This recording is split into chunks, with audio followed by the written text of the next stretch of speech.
Talk to Jennifer from Los Angeles. She listens online. Hello, Jennifer. Hi. Hello. How are you? I'm good. Oh my gosh, I'm so excited. Well, we're excited to have you on the program. Can't believe it. My question is that I've been single for 4 years. Okay. And two prior marriages. And now that it's time for me to date, but I can't. I am afraid to meet men or afraid to talk to them. Why? I get nervous. Mm-hmm. I start to stammer. I just walk away. Just walk away. When the opportunity comes up, and I see somebody showing interest, or my friends are trying to set me up with somebody, I feel completely anxious and I walk away. Now, how did you end up married to these other guys if you've had that problem most of your life? Well, they were just kind of, I guess, aggressive type of men that, kind of would really pursue me. Mm-hmm. And so I just went with it, and they were attractive, and I was young. I was in my 20s. Mm-hmm. And these turned out to be really bad marriages. And now that I'm older, I'm in my 40s. I'm not looking for that type. I want what I want. I can't even talk to. Okay. So what's the question for us then?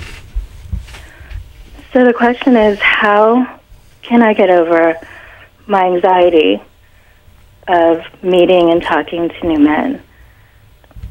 Do you have anxiety, I know, Jennifer? Do you have anxiety about other things? I do. Okay. So do you think, is it about situations, people? Is it more generalized kind of an anxiety? It's speaking to new people, meeting new people. Mm-hmm. Any other places where the anxiety flares up? Just speaking and meeting new people. Okay. Just putting myself out there. Okay. Did you have any traumas historically of people taking advantage of you, hurting you, harming you? I did. Okay. So how old were you when those things happened? I'd say it started early, maybe when I was 10, 11. Okay. So the basic trauma, the resulting fear, is something that's been around some period of time, but the idealism of being in the 20s, you forget about it, you see. Right. And then you enter into two relationships and they don't do well, and all of a sudden reality hits you, which has on a collision course with ideal, and now you're back down to the basic core issues of your pain. And if you want to know how to get over all this, that's where you need to do work. You have trauma in two places. One is this historical trauma from your early childhood and perhaps adolescence. The other is two broken relationships that have scared you and have subsequently traumatized you as well. So if you want to say, how do I get over this? You need to really grieve the historical hurt. Because people tend to do one of two things. We're going to talk about this more at another show. People can oftentimes, when they're hurt, get very angry. You see, and use anger as a means of holding people at bay and their emotions at bay. Or sometimes people can get very scared and they take the fear route in life. Yeah. And so those are two common outlets for how we're hurt. Dave, Steve, what do you guys think? Well, do you ever do group things, Jennifer, with other singles your age? I do somewhat, but I tend to avoid things, and I notice really in the last few years I've really isolated, and I don't even want to go out with my friends or anything.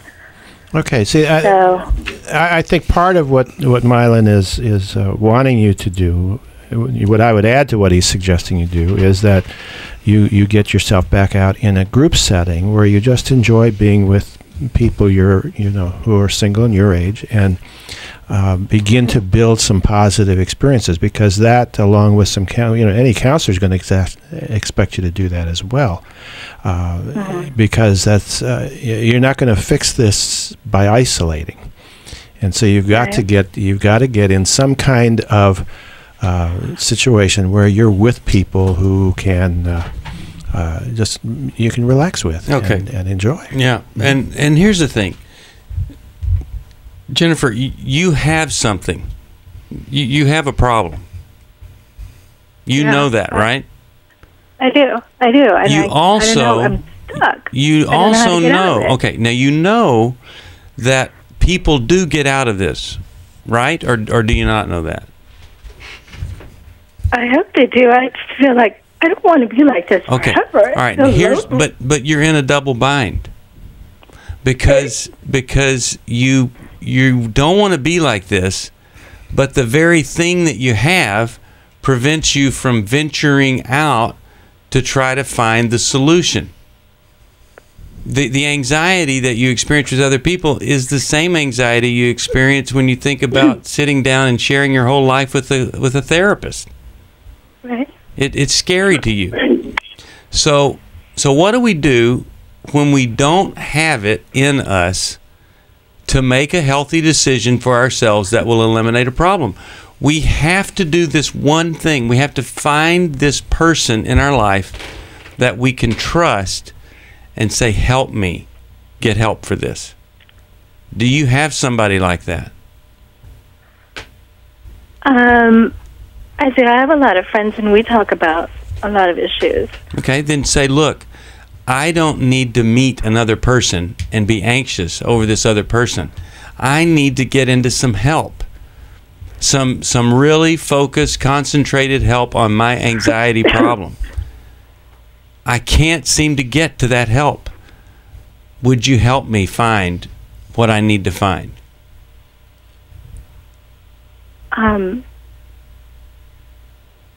Okay. I mean, and we do. I just, there's something, we talk a lot about these things, and I think we're all kind of in the same situation. Okay, but there's something, I don't know what is. You have something a little beyond. Yeah, you've got something a little beyond maybe what they have, and you need some assistance to get to the help. So what Steve is saying is you really need a person to hold you accountable, to say, I'm going to help you get the help you need. Right. And they're going to help you accomplish that. Right. There's two other things that are important. One is a lot of times when a person has some sort of a traumatic experience like this, they have a generalized anxiety. And a lot of times, have you ever been on an antidepressant at all? Yeah. Okay. Has that helped?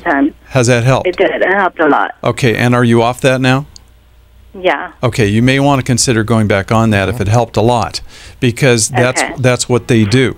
Then the next thing is, and what Dave and Steve are saying, and what the normal counselor is going to do, is they're going to take you through a desensitization process. Anytime a person is traumatized, they go through desensitization. If you're afraid of an elevator, you go up and you don't get in it, you just push the button and watch it go up and down.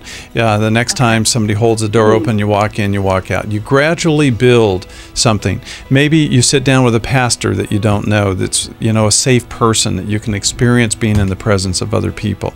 Like Dave was saying, group events. And so it's this combination of things. You do not have to be saddled by this. Right. Crippled by this for the rest of your life. Yeah. That's good. Okay, so we've said two things. You don't have to be this way forever, but you're going to have somebody help you get to the help if you're going to change it. We'll be back after this.